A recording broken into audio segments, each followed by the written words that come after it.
حضور نبی کریم صلی اللہ تعالی وسلم کے خاکے بنانے والوں، خدا تمہیں خاک میں ملا دے۔ یاد رہے یزید تھا، حسین ہے۔ حسینی کردار ادا کرنے والے ہلالی ماؤں کے ہلالی بچے آج بھی موجود ہیں۔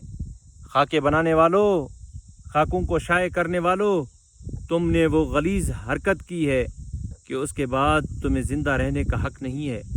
حکومت وقت سے یہ کہنا چاہیں گے، یہ اپیل کریں گے کہ اگر آپ کے خلاف کوئی بولے یا آپ کی کوئی توہین کرے یا آپ کے چاہنے والے کی کوئی توہین کرے تو آپ انہیں جیلوں میں بھی بند کرتے ہیں، انہیں اپنی پسند کی سزائیں بھی سناتے ہیں، بلکہ عمر قید کی سزائیں بھی تم نے سنائی ہے موجودہ حکمرانوں نے۔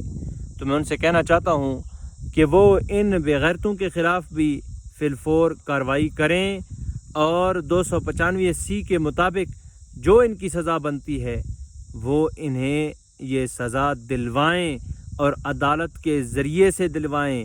ہم یہ نہیں کہتے کہ انہیں اٹھاؤ اور لٹکا دو۔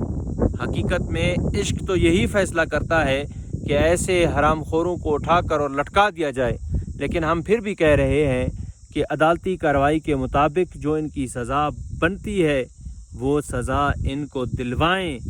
یاد رہے اگر قاضیوں کے قلم فیصلہ نہ کریں تو پھر ان معاملوں میں حسینی کردار ادا کرنے والے غازیوں کی تلواریں ضرور اپنا فیصلہ کرتی ہیں۔